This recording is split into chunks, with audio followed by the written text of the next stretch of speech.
मैं सुलेखा गुप्ता आपको सोशियोलॉजी पढ़ा रही हूँ। क्लास है हमारी B third year, paper first sociological thought. इसका चैप्टर है हमारी, यूनिट है हमारी सेकंड, इमाइल दुर्खिम। हम आज समाजशास्त्री इमाइल दुर्खिम के बारे में पढ़ेंगे।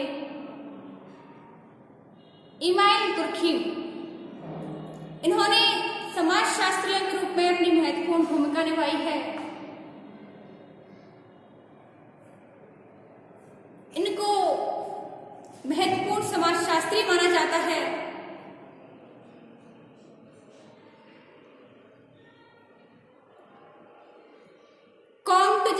जिस तरह अगस्ट कॉम्ट समाजशास्त्र का जनक माना जाता था,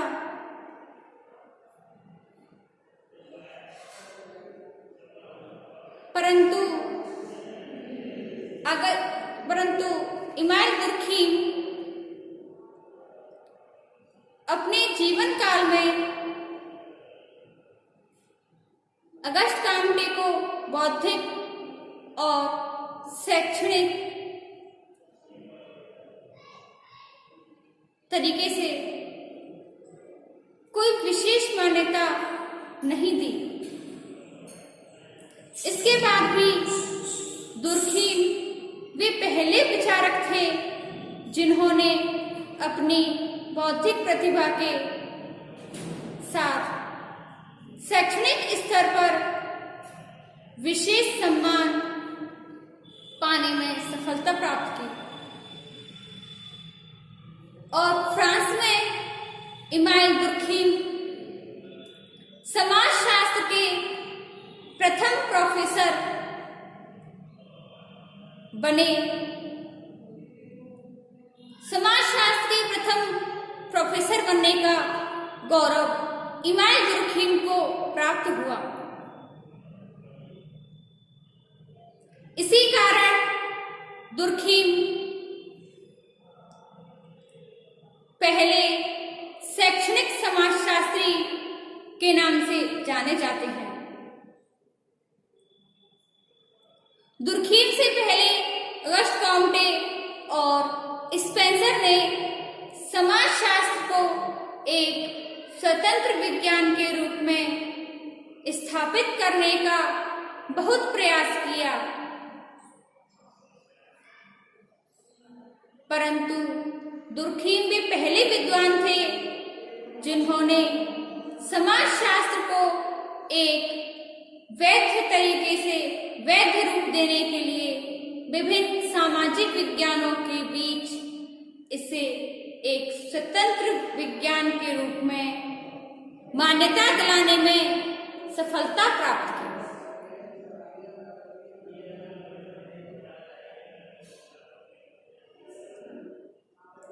परिवर्तन के दौर में जहां एक तरफ औद्योगिक विकास, वैज्ञानिक आविष्कार हो रहे थे, पुरानी मान्यताएं कमजोर पड़ रही थी, वहीं दूसरी तरफ समाज का बड़ा वर्ग परंपरागत धार्मिक विश्वास और कल्पनाओं पर वास्तविक आधार मानने के पक्ष में था। तभी दुर्खिम ने इस बात पर जोर दिया कि समाजशास्त्र को नए विज्ञान के रूप में प्रतिष्ठित करने के लिए सामाजिक घटनाओं के अध्ययन के लिए एक ऐसी पद्धति विकसित करना जरूरी है जो अवलोकन, वर्गीकरण और तुलना के आधार पर सामाजिक तथ्यों का अध्ययन कर सके। इमाइल दुर्खिम का जन्म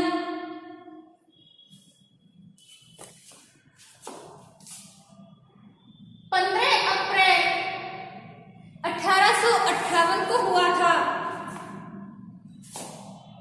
इन्होंने फ्रांस लॉरेंट प्रांत के एपिनाल नामक एक नगर में लिया था। ये यहूदी परिवार से थे। इनकी प्रारंभिक शिक्षा एपिनाल के एक स्थानीय कॉलेज में हुई। इसके बाद तुर्खीम पेरिस के विश्व प्रसिद्ध शिक्षण संस्था इकोल अकादमी में प्रवेश लिया, जहां उनका संपर्क बहुत से प्रतिभावान छात्रों से हुआ, जिन्होंने इनके बौद्धिक जीवन में विशेष योगदान दिया था।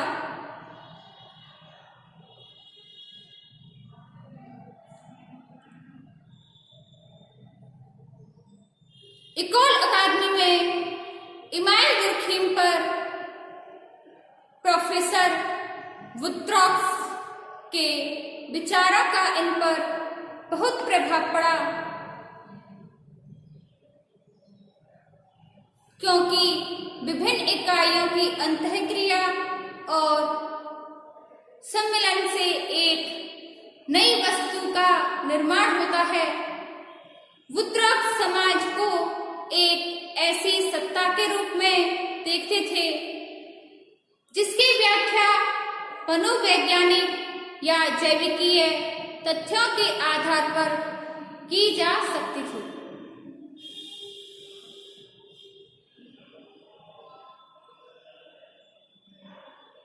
सन 1887 में दुर्खीम वॉर्डियाक्स विश्वविद्यालय के दर्शन शास्त्र विभाग में प्रवक्ता के रूप में नियुक्त हुए,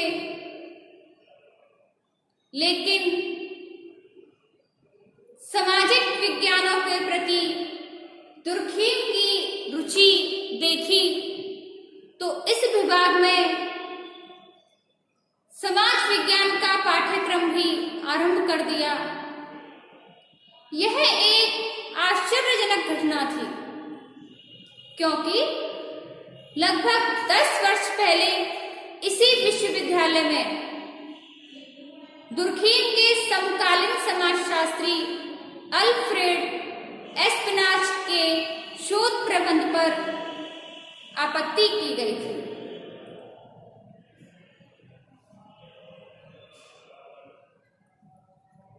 इमाइल दुर्खीम ने कुछ कृतियां भी लिखी हैं, जैसे समाज में श्रम विभाजन। समाज में श्रम विभाजन ये दुर्खीम ने सन 1893 में इसका प्रकाशन हुआ था।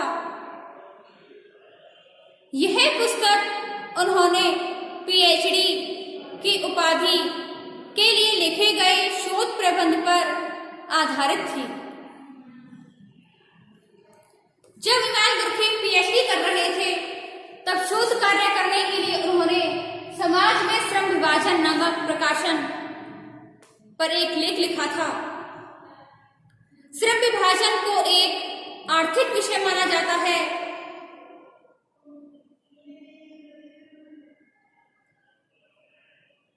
इसके विपरीत दुर्खीम ने इस पुस्तक में समाज के कारणों और प्रभावों का उल्लेख भी किया है और सामाजिक पक्ष को स्पष्ट भी किया है। दूसरी बुक लिखी थी उन्होंने समाजशास्त्रीय पद्धति के नियम। इस पुस्तक का प्रकाशन सन 1995 में हुआ था। पीएचडी करने के तुरंत 2 वर्ष पश्चात ही इस बुक का लेख लिखा था उन्होंने। इस पुस्तक को लिखने का मुख्य उद्देश्य था कि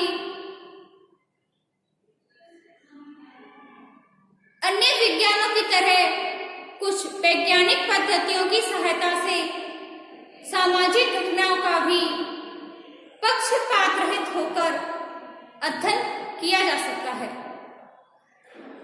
और इसका दूसरे उद्देश्य समाजशास्त्र की अध्ययन वस्तु का इस तरह निर्धारण करना था जिससे समाजशास्त्र को पृथक विज्ञान की मान्यता मिल सके।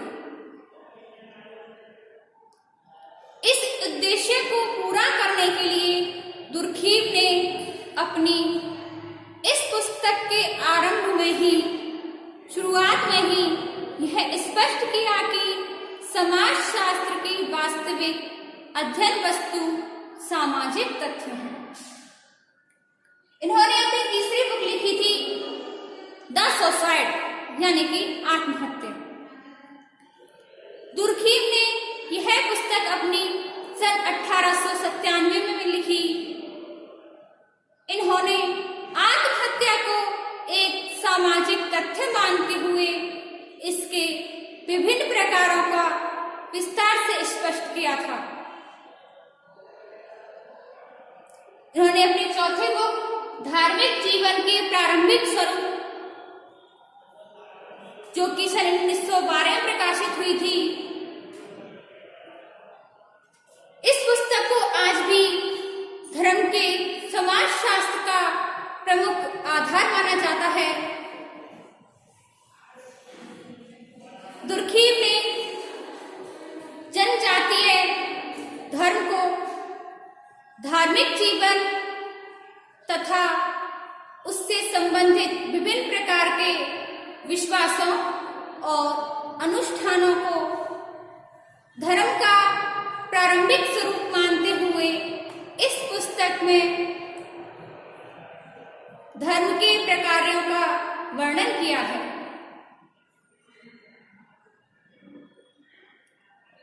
उस समय जर्मनी में मैक्स वीबर तथा इटली में पेरेटो भी धर्म और समाज के पारंपरिक संबंधों का अध्ययन कर रहे थे, लेकिन दुर्खीम ने अपनी पुस्तक में धर्म की विशेषताएं हैं, जो विवेचना है, बिल्कुल अलग और नए तरीके से प्रस्तुत की।